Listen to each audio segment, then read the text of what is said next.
Everyone, welcome to my channel DLEd BEd academy. My name is Saumya.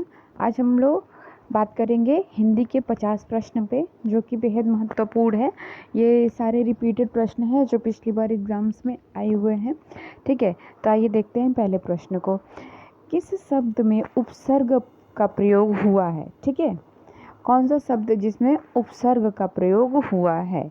ठीक है, तो यहाँ पे पहला ऑप्शन है आपका उपकार, पढ़ाई, ठीक है, अपनापन। ठीक है, किसमें उपसर्ग का प्रयोग हुआ है? तो उस उपसर्ग कब जुड़ता है? कोई शब्द है, कोई वाक्य है, उसके पहले या फिर बाद में। तो उपसर्ग पहले जुड़ता है और प्रत्यय जो है, देखिए एक सेकेंड, ये मान लीजिए कोई शब्द है तो ये उपसर्ग जो है ये यहाँ पे जुड़ेगा पहले, और फिर प्रत्यय जो है वो बाद में जुड़ेगा। ठीक है, तो आप देखो यहाँ पे पहला ऑप्शन देखो, उपकार। ठीक है, तो यहाँ पे उप क्या है? उपसर्ग है। ठीक है, और ये कार आपको पता है एक शब्द है, इसका एक अर्थ भी निकल रहा है। तो यहाँ पे उप क्या हो गया? उपसर्ग हो गया। ठीक है, तो यहाँ पे करेक्ट आंसर ही फर्स्ट ऑप्शन में ही आपको पता चल गया। ठीक है, आगे और भी क्वेश्चन सॉल्व करते हैं तो काफ़ी क्लियर हो जाएगा। ठीक है, अब आते हैं दूसरे प्रश्न पे। ठीक है, निम्न, देखिए निम्न में से कौन सा अर्धविराम चिन्ह है? ठीक है, अर्धविराम चिन्ह पूछा है कि कौन सा इसमें से, ये क्या है आपका? ये तो फुल स्टॉप इसको इंग्लिश में बोलते हैं। ठीक है, इसको विस्मयादिबोधक बोलते हैं। ठीक है, हाँ, और इसी को हम अल्प विराम भी बोलते हैं। ठीक है, तो यहाँ और देखिए सबसे पहले यहाँ बात कर लें कि अर्धविराम चिन्ह हम इसको कहते हैं। ठीक है, अर्धविराम चिन्ह हम अर्धविराम चिन्ह हम इसको कहते हैं। ठीक है, तो क्लियर है, fourth one is the correct answer. ठीक है, सही उत्तर चौथा वाला है। फिर आते हैं तीसरे प्रश्न पे। निम्न में से विराम चिन्ह कौन सा नहीं है? ठीक है, पूछा है कि विराम चिन्ह कौन सा नहीं है। ठीक है, तो अल्प विराम होता ही होता है, आपको पता है, जहाँ हम थोड़ी देर ठहराव के लिए रुकते हैं उसी को हम क्या कहते हैं? अल्प विराम कहते हैं। ठीक है, तो अल्प विराम होता है, निर्देशक चिन्ह भी होता है जहाँ पे आपको निर्देशक दिया जाता है, पूर्ण विराम भी होता है। ठीक है, पूर्ण विराम इसी को कहते हैं। ठीक है, तो यहाँ पे अवतरण चिन्ह कभी आपने सुना नहीं होगा, तो इसलिए इसकी वजह से यहाँ पे करेक्ट आंसर तो यही होगा। हाँ, ठीक है, क्योंकि ये कोई चिन्ह नहीं है, तो सेकेंड वन जो दूसरा है वो हमारा सही उत्तर होगा। ठीक है, फिर आते हैं वाक्य के घटक होते हैं। ठीक है, बताइएगा वाक्य के घटक क्या होते हैं? उद्देश्य और विधेय, ठीक है, कर्ता और क्रिया, ठीक है, कर्म और क्रिया, कर्म और विशेषण। तो आपको पता है कि कोई वाक्य अगर होता है तो उसके घटक, ठीक है, उद्देश्य और विधेय होते हैं। ठीक है, यह यहाँ पे पहला जो है वो सही उत्तर होगा।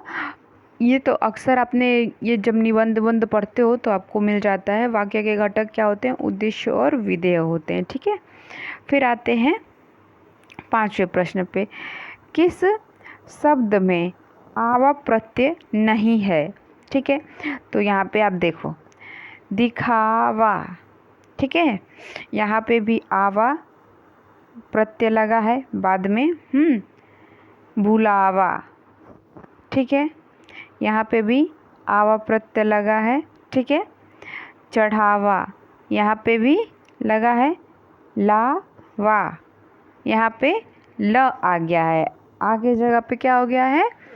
देखिए यहाँ पे तो सबसे पहली बात प्रत्यय लगा ही नहीं है, ये जो तीसरा ऑप्शन है इसमें प्रत्यय लगा ही नहीं है।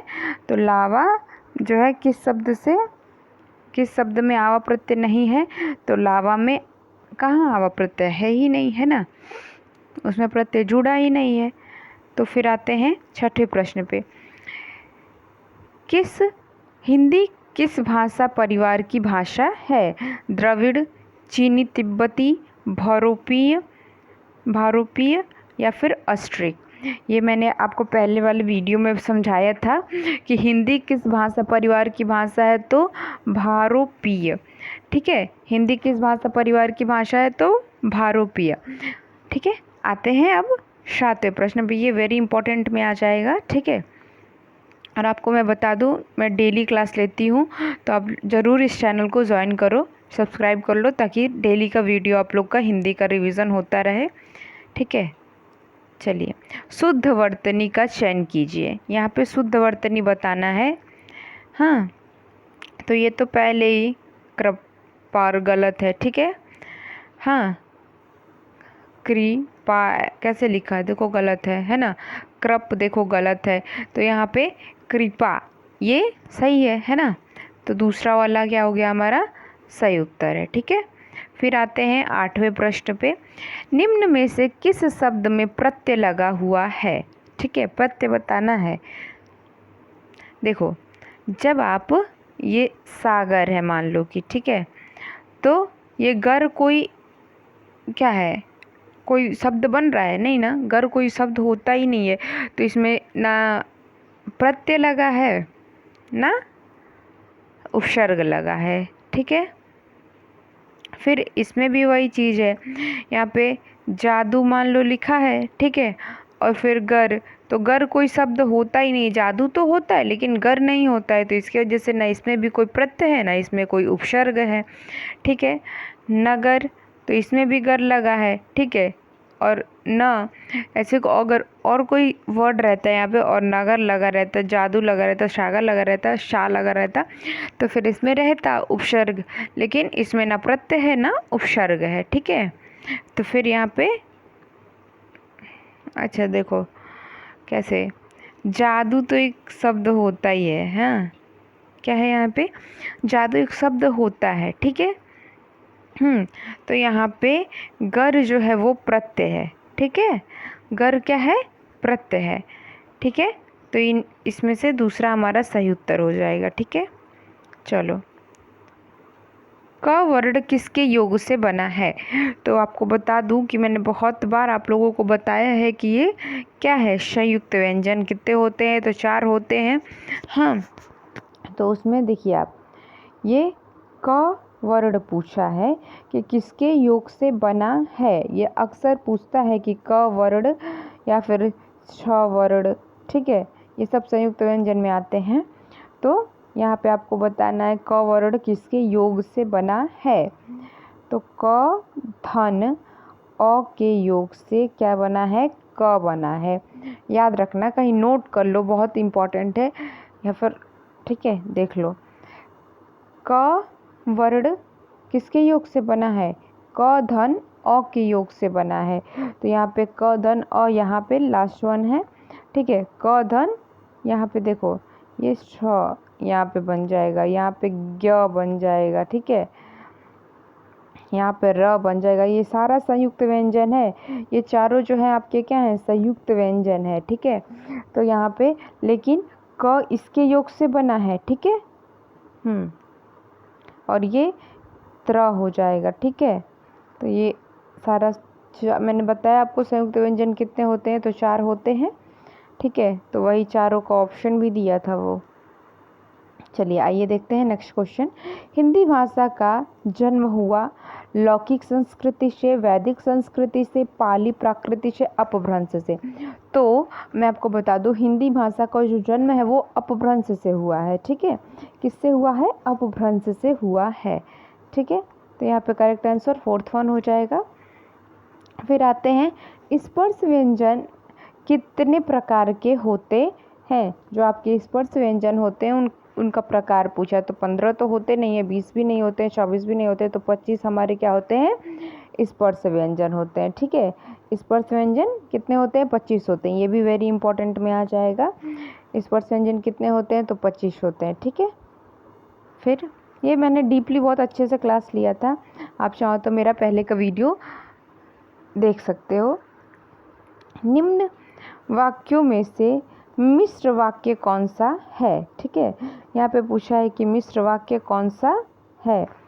चोर को देखकर सिपाही पकड़ने दौड़ा, ठीक है, तो ये तो गलत है, ये मिश्र वाक्य नहीं है। मिश्र वाक्य पूछा है, ठीक है। सेठ जानता है कि नौकर ईमानदार है। क्या जानता है? नौकर ईमानदार है। हाँ,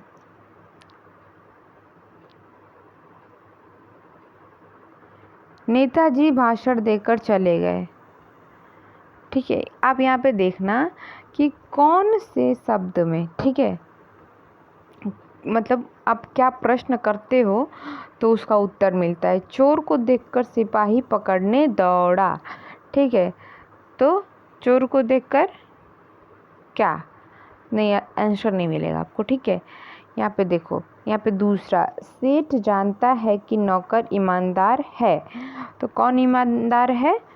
नौकर ईमानदार है, तो यही आपका करेक्ट आंसर हो जाएगा, ठीक है। फिर आते हैं 13वें प्रश्न पे। वह कौन सा व्यक्ति है जिसने जवाहरलाल नेहरू नाम न सुना हो, ठीक है। ये कौन सा वाक्य है पूछा है। वह कौन सा व्यक्ति है जिसने जवाहरलाल नेहरू का नाम न सुना हो, तो यहाँ पे ये संयुक्त वाक्य नहीं है, सरल वाक्य भी नहीं है, इनमें से कोई नहीं, ये भी गलत है, तो मिश्र वाक्य है ये। वह कौन सा व्यक्ति है जो जिसने जवाहरलाल नेहरू का नाम नहीं सुना हो, तो ये सेकेंड वन हमारा करेक्ट ऑप्शन हो जाएगा, ठीक है। फिर आते हैं 14वें प्रश्न पे।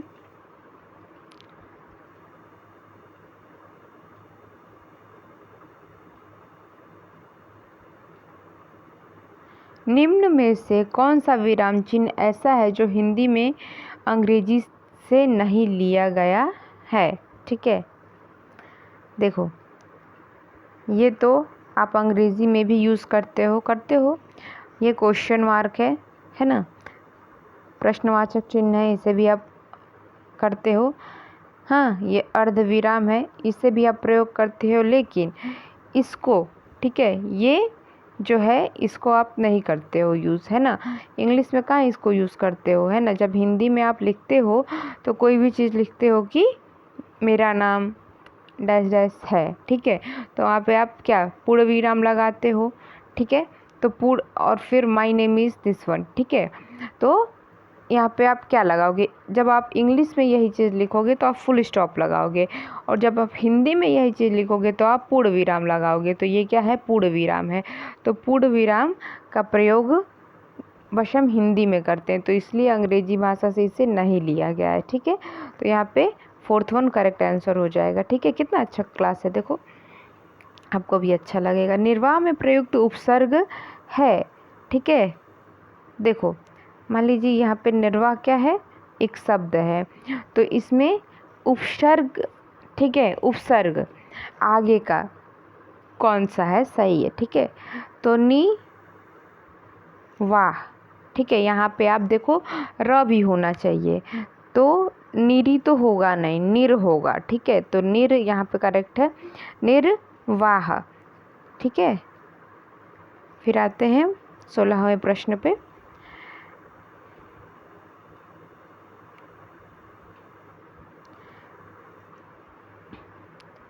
निम्न में से किस शब्द में प्रत्यय का प्रयोग हुआ है? विकल, धनिक, पुलक, अलग, तो प्रत्यय पूछा है, तो यहाँ पे करेक्ट आंसर हो जाएगा आपका सेकेंड वन, धनिक में प्रत्यय का प्रयोग हुआ है, ठीक है। फिर आते हैं यथार्थ में कौन सी संधि है? तो ये अक्सर ये वेरी इंपॉर्टेंट में आ जाएगा, आपको पता है कि यथार्थ में कौन सी संधि है, तो दीर्घ संधि है, वृद्धि संधि है, गुण संधि, या फिर इनमें से कोई नहीं, तो यहाँ पे क्या है? दीर्घ संधि होगा। यथार्थ में क्या है? दीर्घ संधि है, यही करेक्ट है, ठीक है। फिर आते हैं 18वें प्रश्न पे। निम्न में तत्सम शब्द का चयन कीजिए, ठीक है। तत्सम शब्द पूछा है कि कौन सा तत्सम शब्द है? खेत है, अजीब है, उद्गम है, या फिर कोर्ट है, तत्सम पूछा है। तो खेत आपका तद्भव हो जाएगा, अजीब भी आपका तद्भव हो जाएगा, कोर्ट आपका तद्भव तो नहीं होगा लेकिन कोई और होगा, ठीक है, वो इंग्लिश में चला जाएगा, है ना। और ये उद्गम जो है आपका क्या है, तत्सम शब्द है, तो थर्ड वन करेक्ट हो जाएगा, ठीक है। फिर आते हैं भूतकाल के कितने भेद होते हैं, ठीक है। भूतकाल के कितने भेद होते हैं, तो 3 होते हैं। देखो एक सेकेंड, 3 होते हैं, 5 होते हैं, 6 होते हैं या फिर 7 होते हैं। तो भूतकाल के 6 भेद होते हैं, ठीक है। फिर आते हैं 20वें प्रश्न पे। निम्न में से किस वाक्य में अकर्मक क्रिया है, ठीक है। आपसे पूछा है कि निम्न में से किस वाक्य में अकर्मक क्रिया है। राम पत्र लिखता है, मैं बालक को जगवाता हूँ, गेहूँ पीस रहा है, मदन गोपाल को हंसा रहा है।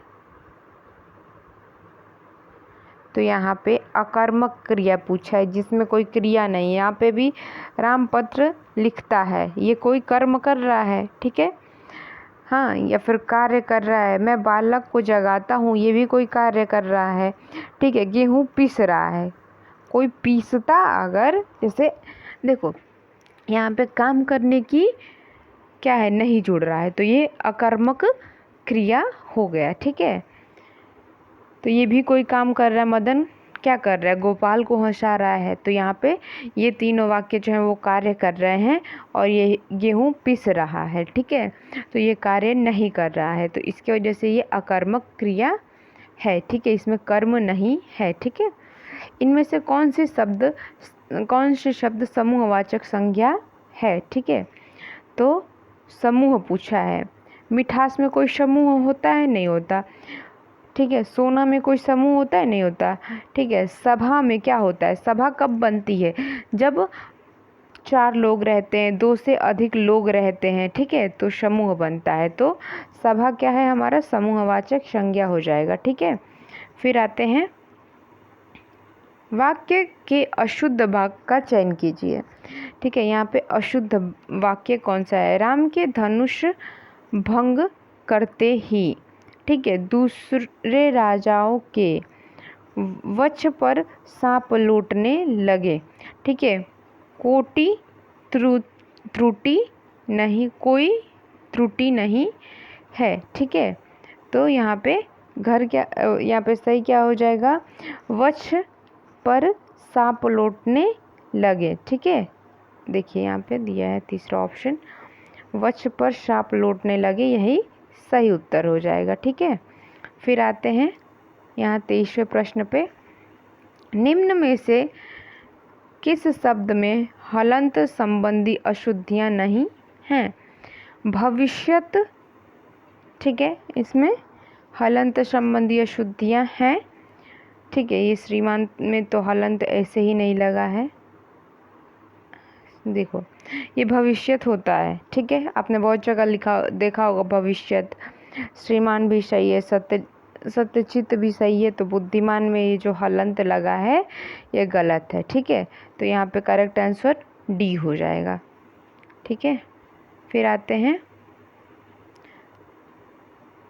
यहाँ पे पूछा है आपका कि स कौन सा व्यंजन है, ऊष्म व्यंजन है, संयुक्त व्यंजन है, अंतस्थ व्यंजन या फिर स्पर्श व्यंजन है। तो श, देखो ये जो सलजन का श है, ठीक है, ये षटकोण का स है, ये सड़क का स है और ये फिर ह है, ये चारों क्या होते हैं, ऊष्म व्यंजन होते हैं, ठीक है।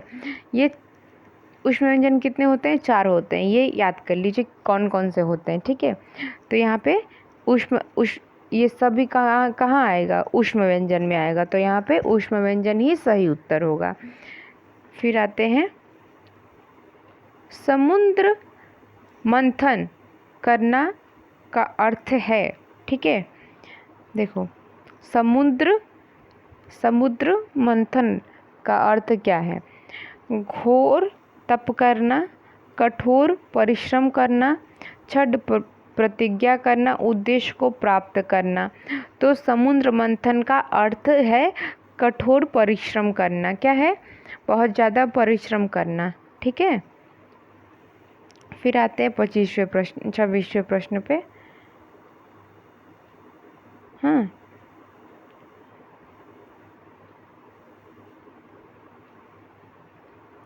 यहाँ पे पूछा अल्प विराम कौन सा है, तो ये तो अर्ध विराम हो जाएगा, पूर्ण विराम हो जाएगा, ये फुल स्टॉप हो जाएगा। ठीक है, हाँ, ये आपका अल्प विराम हो जाएगा। ए इज द करेक्ट आंसर। ठीक है,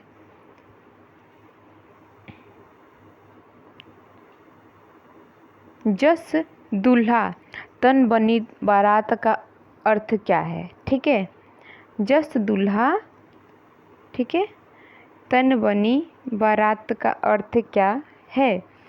सभी साथी एक ही जैसे, संगठन से ही कार्य सिद्ध होता है, बढ़ेगा होना, सुंदर वस्तु के साथ ही सुंदर वस्तु का मेल होना। तो जस दूल्हा तन बनी बारात का अर्थ है सभी साथी एक ही जैसे हैं। जैसे जैसा दूल्हा है वैसे ही उनके साथी भी हैं। ठीक है, तो यहाँ पे क्या हो जाएगा सही? सभी साथी एक ही जैसे हैं। ठीक है, वही करेक्ट आंसर हो जाएगा। देखो,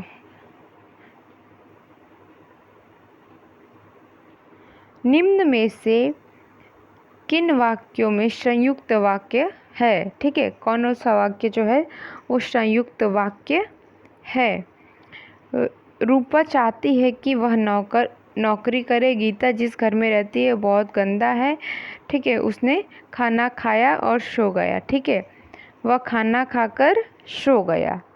तो संयुक्त वाक्य क्या है इसमें? संयुक्त वाक्य वह खाना खाया और सो गया। ठीक है, देखो कहाँ गया संयुक्त वाक्य, इसमें बताना था ना।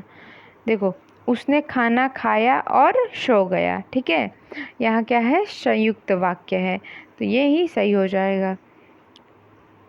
ये यहाँ पे ये सही हो जाएगा। ठीक है, 4th वन, उसने खाना खाया और सो गया, यहाँ पे संयुक्त वाक्य है। किस शब्द में उपसर्ग का प्रयोग हुआ है? ठीक है, लाभदायक, अपनापन, उपकार, पढ़ाई। तो आपको पता है उपकार में जो है हमारा क्या हुआ है? एक सेकेंड, उपकार में उपसर्ग का प्रयोग हुआ है पहले ही, उप धन कार। तो यहाँ पे उप क्या है? उपसर्ग है। ठीक है, तो ये सही हो जाएगा तीसरा वाला। ठीक है, फिर आते हैं लास्ट क्वेश्चन देखते हैं। अरे उसने तो कमाल कर दिया वाक्य में देखो, ये कौन सा वाक्य है? प्रश्नवाचक है? नहीं है। ठीक है, इच्छावाचक है? नहीं है। निषेधवाचक है? नहीं है। तो यहाँ पे विस्मयादिबोधक है। अरे के बाद जैसे अगर ये चिन्ह आए, ये विस्मयादिबोधक का चिन्ह है, तो तुरंत ही क्लियर हो गया कि ये विस्मयादिबोधक है। ठीक है, तो यही सही उत्तर हो जाएगा। ठीक है, आप हमारे PDF नोट्स वगैरह के लिए आप हमारे टेलीग्राम चैनल को ज़रूर से ज्वाइन करें। ठीक है, और डेली क्लास अटेम्प्ट करें, है ना, तो काफ़ी रिवीजन हो जाएगा आपका। चलिए, आज के लिए बस इतना ही। धन्यवाद। अगर आपको कोई भी टॉपिक चाहिए या फिर कुछ भी, तो आप बता देना कि इस टॉपिक पे चर्चा कीजिए, तो मैं उसी टॉपिक को ले लूँगी। ठीक है, तो आप बता देना कि कौन सी टॉपिक आपको पढ़नी है, तो उसी टॉपिक पे आपको और भी पढ़ा दिया जाएगा। और भी इस टाइप के क्वेश्चन चाहिए तो आप बता देना, तो वो क्वेश्चंस आपको ज़रूर प्रोवाइड किए जाएंगे। ठीक है, तो अच्छे से यहाँ यहीं पे रिवीजन हो जाएगा। अगर डेली आप लोग क्लास करें तो अच्छे से रिवीजन यहीं पे हो जाएगा। ठीक है, तो आज के लिए बस इतना ही। बताइएगा कि किसका कितना सही हुआ। ठीक है, 30 प्रश्न में से किसका कितना नंबर आया है। ठीक है, चलिए, आज के लिए धन्यवाद।